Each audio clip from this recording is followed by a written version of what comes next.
Hello everyone, and welcome to Stubby1's video review of the Lost Caverns of Ixalan limited cards. If you're like me, you're excited for the Lost Caverns of Ixalan, and excited to play some draft and sealed with the set. In celebration of the pre-release, I've reviewed every single common and uncommon in the set, and judged their viability in limited. This is all without any actual experience of the cards and just my gut feeling, so I could be way off. But here are my suggestions for the best commons and uncommons for each color. Hopefully this helps you as you get into drafts in Arena or at your local game store. I'll also be excited to review this video later and see how correct or more likely incorrect I turn out to be. Let's get started talking about the cool new cards in the Lost Caverns of Ixalan. A lot of other people have been pointing out Dusk Rose Reliquary and Petrify as some exciting new removal.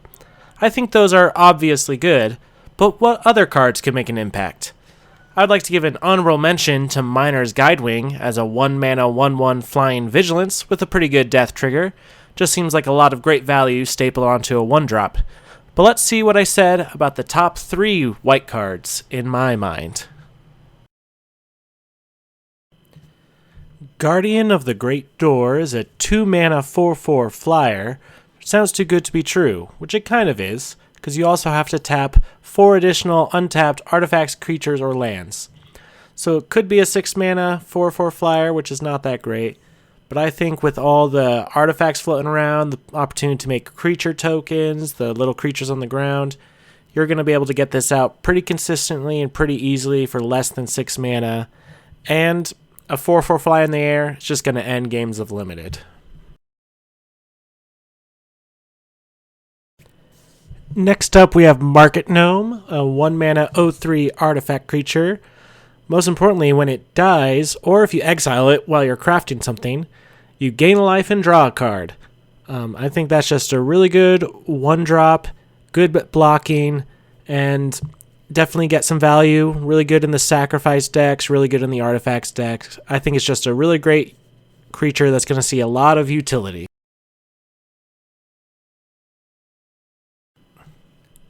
Finally, at number 3, we have the Spring-Loaded Saw Blades, which can craft into the Blade Wheel Chariot. First, I just really love the concept of this card. I think it's really fun. I like the Indiana Jones-ness of it. But I also think it's pretty good. 2-mana artifact with flash that enters and deals 5 damage to a tapped creature an opponent controls. Instant speed removal can get them if they're attacking or something like that. I like that it's on a permanent for Descend, for other craft things. And then if you do end up crafting it, it becomes a vehicle that becomes easy to crew even if you have no other creatures. Because again, there's a lot of artifacts floating around. And a 5/5 beater at the end could probably get you over that finish line.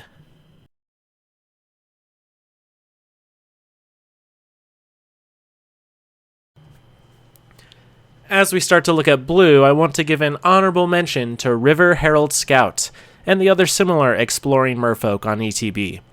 I think they will have a lot of value, and if you can get a good number of these guys, you'll be doing quite well. However, my top 3 blue cards include a couple of cool transforming artifacts and a pretty neat removal spell.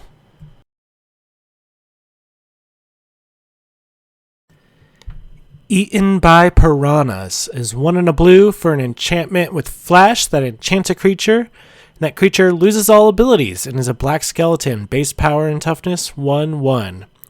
I think this is pretty great removal, especially in blue. Pretty primo, 2-mana instant speed, and it just totally shuts down a creature. Doesn't help enable their Descend stuff because it doesn't go to the graveyard. They just have a useless 1/1 on the board. So I think that's pretty good. Could even see play in Constructed or Commander. I don't know. But this is just the limited review, and I think this is going to be a great piece of blue removal.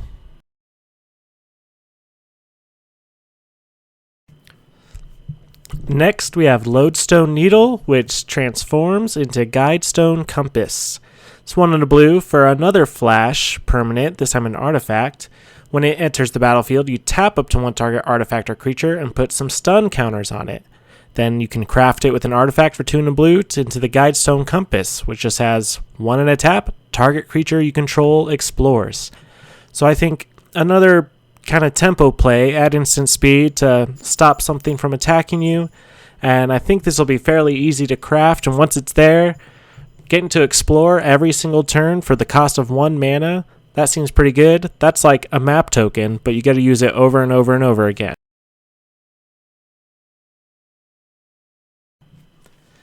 And finally, at number 3 is the Waterlogged Hulk, which eventually transforms into the Watertight Gondola. This one just seems great because it's a 1 mana artifact that you can tap and mill a card every turn. Definitely going to enable that Descend. Then eventually pay 4 and craft with an island. Should be easy, you probably milled one with the Hulk already. And then it becomes a 4/4 Vigilant Vehicle. With Descend 8, Waterlogged Gondola can't be blocked as long as there are 8 or more permanents in your graveyard. So this seems pretty easy to enable and turn on, and then you got a Vigilant 4/4 that can't be blocked. That's pretty easy to crew every turn. I just think this was a good piece, and it's probably going to be a little bit better than it looks being a vehicle. Black seems like it has a lot of really good cards to me. Everyone has already been talking about Fanatical Offering as this set's Deadly Dispute. This is undoubtedly a good card that doesn't warrant additional discussion. I also want to give an honorable mention to Canonized in Blood. If you can descend a lot, I think this card will take you to the finish line, and has a great safety valve in case you get to the late game and just need to keep applying pressure. However, here are my top 3 black cards.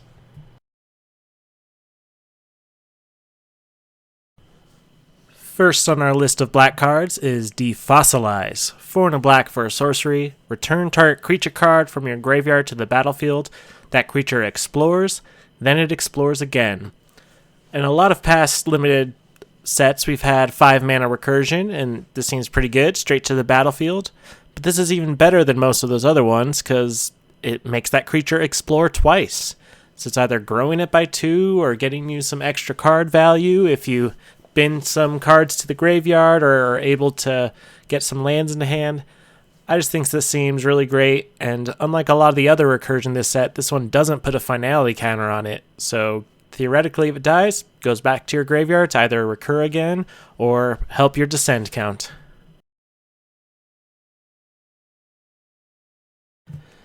Next up, we got Fungal Fortitude. 1 and a black for an enchantment with flash. It's an aura that enchants a creature, gives that creature +2/+0, and then when the creature dies, you return it to the battlefield tapped under its owner's control. This seems like a great combination of a combat trick and a way to get your creature back, whether you sack it yourself to some value or you do a trade in the block that you use this combat trick on, but at least you still have a creature. Just those return to the battlefield if it dies effects seem good, paired to a combat trick, and again on a permanent for Descend. I think all these add up to a pretty good card.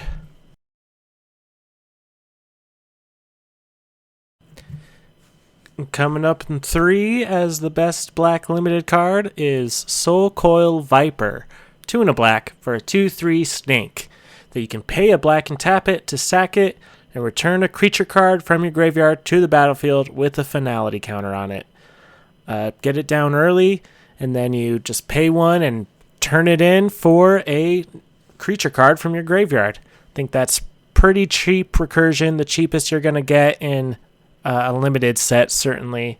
So that just seems really good. Again, you're hopefully milling yourself a ton, and this will get back something, and is an alright blocker with 3 toughness there.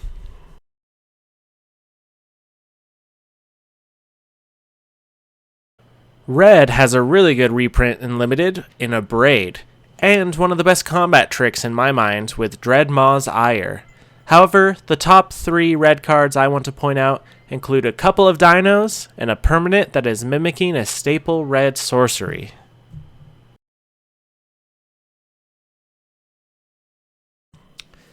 Belligerent Yearling is 1 in a red for a 3/2 trampoline dinosaur.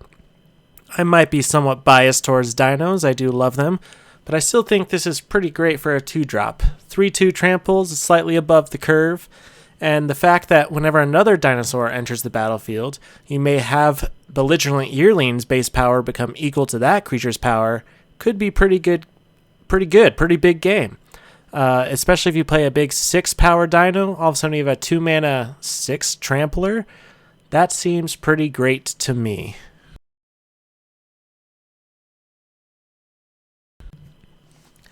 Our next red card is Saheeli's Lattice. For 1 and a red, it's an artifact that when it enters the battlefield, you may discard a card. If you do, draw 2. And later on, you may craft it with 1 or more dinosaurs for 4 and a red into the Mastercraft Raptor. The front side of this card is really what excites me. It is that faithless looting / thrill of possibility red card draw effect, but instead of being on a sorcery or an instant, it is on a permanent and an artifact, which are both very good in this set environment. So I'm excited mostly for that front part. If you do craft it, I don't think it's that great. With the 4 toughness, it's not going to do much, and it doesn't have trample, but it could still win you games, possibly. So overall, the backside is gravy, but the front side is good enough on its own.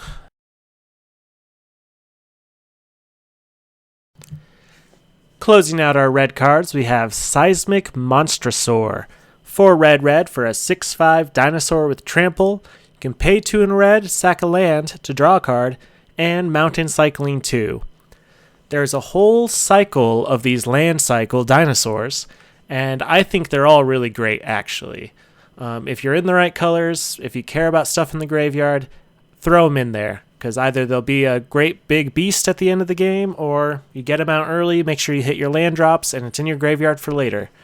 This, I think, is probably the best of those cycling dinosaurs, just because it's a 6/5 with trample, so that's pretty good evasion, and it's got that added ability of, hey, if you get flooded later on, or the game's grinding going long, you can get that value you need and draw cards your way to victory. So I'm loving this Seismic Monstrosaur. I just love dinosaurs.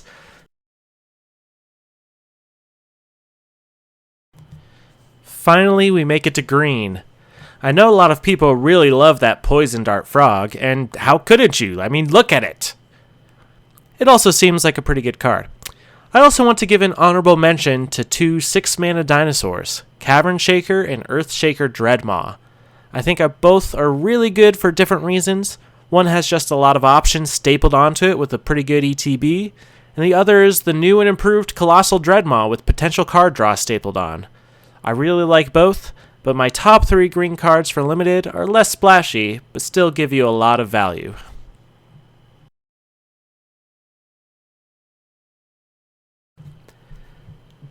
Our first green card we're looking at is Glimpse the Core. 1 and a green for a sorcery.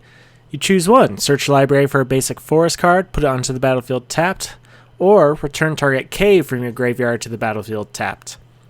Caves are kind of their own big thing. There's a lot of cave cards which are just kind of bad unless you're in a dedicated cave deck, but I think this one is good regardless of if you're doing caves or not. It's kind of like a rampant growth effect.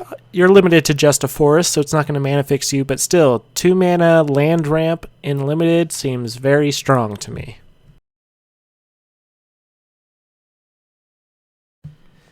In the Presence of Ages is next. 2 and a green for an instant.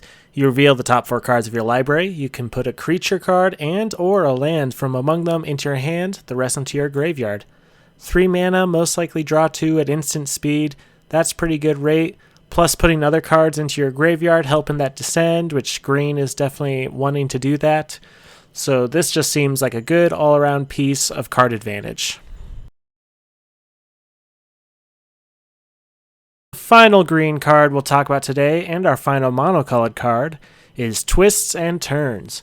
1 green mana for an enchantment that says if a creature you control would explore, instead you scry 1, then you explore. When Twists and Turns enters the battlefield, target creature you control explores, and when a land enters the battlefield under your control, if you control 7 or more, you transform it into the Mycoid Maze, a land that taps for green, or you can pay 3 and a green and tap it. To look at the top 4 cards of your library, you can reveal a creature from among them, put it into your hand, and the rest on the bottom. So this just seems great. It gets out early. It helps enable your Explorer. If you're in an Explorer deck, that Scry is going to be pretty huge to help that out. And it gives you a free Explorer right out the back, so I think it pays for itself when it ETBs. And then game goes long enough, 7 lands doesn't seem too outrageous and limited. All of a sudden you get a land that you can start dumping mana in to keep that card advantage going.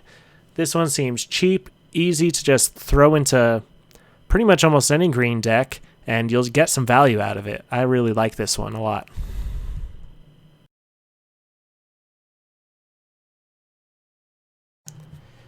My overall review of the 5 colors lead me to believe that black will probably be the strongest color, followed by green, with white unfortunately taking up the rear. They all still look pretty decent to me though, and I don't think any color is going to be bad, so that's good news. Before we wrap up, I want to give you a quick rating of the 10 2-color pair uncommons, and how well I think they'll help that color pairing's archetype. This doesn't necessarily match how I think these color pairings will fare in the format, but just how good I think the uncommon legend is for each pair, or how not good they might be. Well, that was quite a lot of information. Hopefully it's helpful, hopefully it's relevant. I'm excited to start playing soon. Happy pre-release weekend, everybody, as we get into it. And hopefully you fare well in both your polls and in your gameplay. I've been Stubby1. If you want to see my full breakdown of every single card and what I thought, go ahead and check out my VOD over on the Twitch side of my stuff. Otherwise, thank you for listening, and I'll see you again soon with my follow-up on how well or how unwell I did. Thanks.